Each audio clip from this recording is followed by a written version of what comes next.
Hi, I'm Eric Duran, Staff Naturalist at the Nature Discovery Center in Bellaire, Texas, and I'm here today to talk to you about reptiles. Why? Well, because reptiles are an important part of what we do here at the Nature Discovery Center. They're a big part of our education and display collection. This is Eve. She's a ball python, which is a species of snake from Central and Southern Africa. They live in the grasslands, mainly on the ground, and prey on a wide variety of other animals. They're found mostly on the ground, but they are capable of climbing trees if they need to. They are snakes, so they have what all snakes have, or lack what all snakes lack. They don't have any ears, even the internal part of the ear, so they can't hear you. It's fine, you can say what you like. They have no eyelids, so they can't close their eyes. They just have a clear protective scale over the eye called an epicule. Now, they have a few things that other snakes don't have.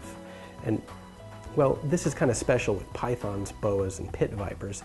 They have heat-sensing pits on their lips. These are called labial pits, and they use those to sense the heat of potential prey items or other animals that might threaten them. So even if they can't see you with their eyes, they can sense where you are with their heat-sensing pits. They can smell with their tongues. When you see a snake flick its tongue out, what it's doing is gathering molecules from the air and touching them to the Jacobson's organ in the roof of the mouth, and it's using its mouth or its tongue to smell. Another thing that they have is sort of near the rear of the body over here, the males, and Eve is of course not a male, so I can't show them to you on here, but if she were a male, what she would have are a pair of spurs or claws that are used by the males to court the females. So when a male finds a receptive female, he will stroke her gently as an entree to mating. She's a pretty cool snake.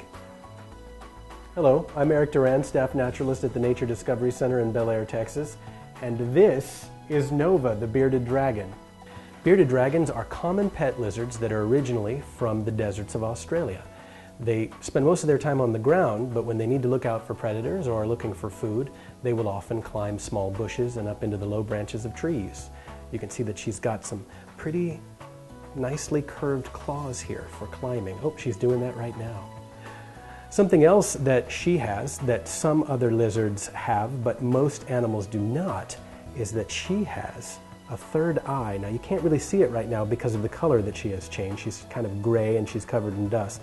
But right there in the center of the head is a small hole in the skull covered by skin but not covered by scales.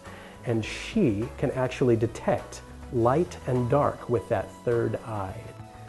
This small eye is called the parietal eye or the pineal eye because it is the pineal gland on the brain that is actually detecting light and dark. Something else you might notice about her is you can see these holes in the sides of her head.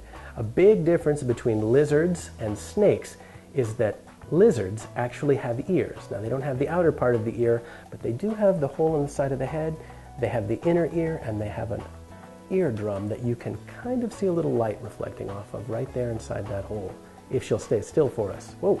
Unlike smaller lizards, bearded dragon tails, she's getting away from me. Bearded dragon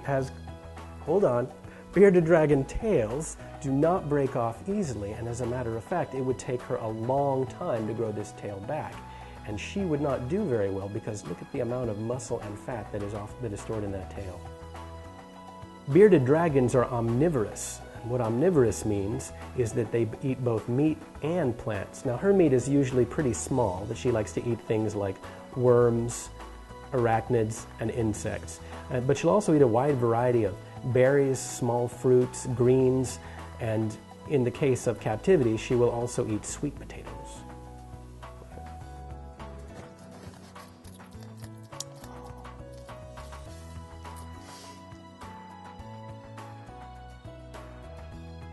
Those are just a few of the animals here at the Nature Discovery Center. If you'd like to get to know the rest of them, come on by.